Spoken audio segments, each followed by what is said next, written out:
TC number 133. Be ready. 5 seconds. Start. Mr. Chairman, sir, may I have the opportunity to participate in this debate? This is a private member's bill and I want to congratulate the mover of this bill for having brought this bill. A very important subject has been raised that right to work should be made a fundamental right. Right to work is the birthright of everybody, however poor or however rich, whether a man or a woman. We have right to property as a fundamental right in our country, but it is really sad that right to work, which provides right to live, should not be made a fundamental right and should only be a directive principle. Why has this happened? Why could it not be made a fundamental right till now?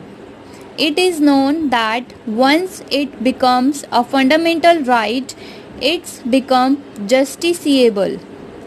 That means that a person can go to the High Court or the Supreme Court and say that it is his fundamental right and he must get a job.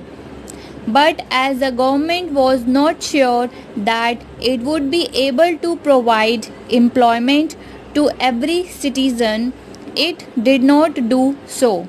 Because a fundamental right cannot made only for a particular age group.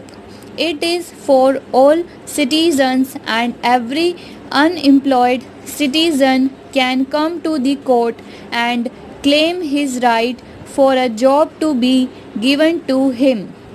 That was the real apprehension, reluctance on the part of the government, but this helps us to raise a larger economic issue of how we can create conditions in our country where every work-worthy person would have a job.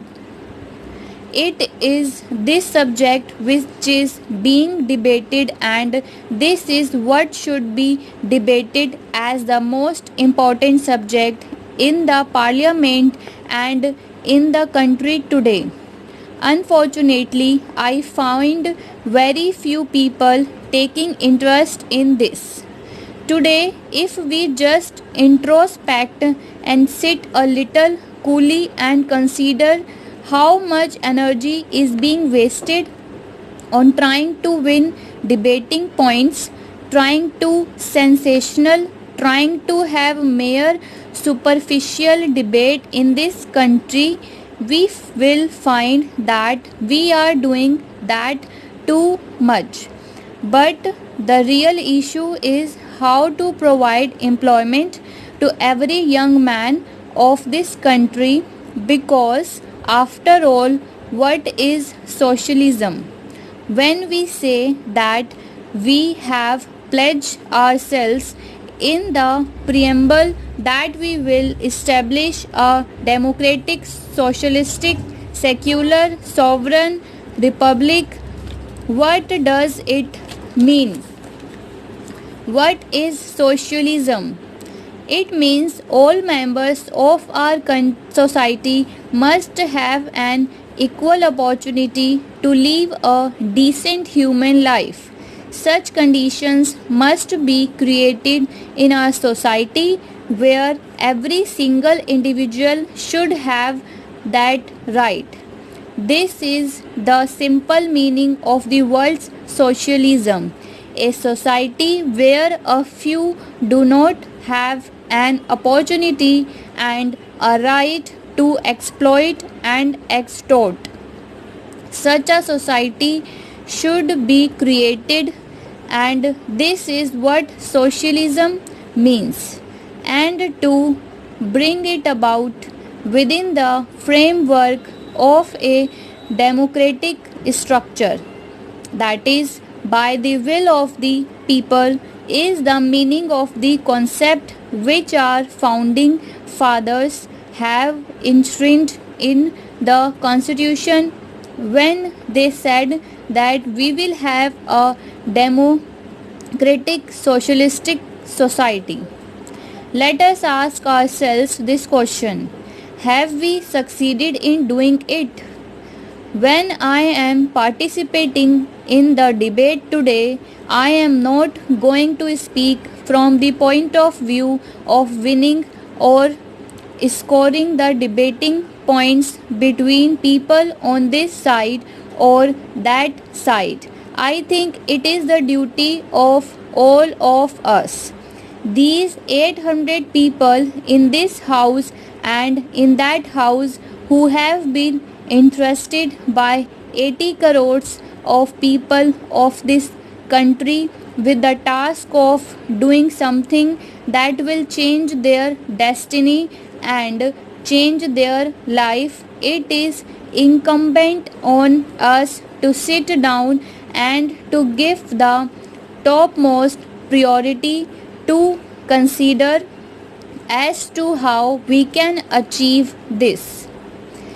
And if this is given priority, sir, I am sure a way can be found. Instead of wasting our energy on other matters, let us concentrate on this matter. I am absolutely one with my friends when they say that this should be given the top priority. What do the young people of this country expect? Why are they restive? Why are they frustrated? It is because they are not employed. They do not have productive employment, creative employment. That is why they feel frustrated. By and large, if this is the fact, sir, then let us consider how this can be achieved. If you want to provide employment, that employment must be productive. What is wealth? Wealth is goods and services. It is not notes. The currency notes are actually the means of exchange. The wealth is goods. When do you say that a man is poor? It is when he is not able to have even the necessities of life. Now, how can you make them available to him? Obviously, first they must be produced and then he must have the purchasing power to buy them. How can he have the purchasing power unless he has remunerative work?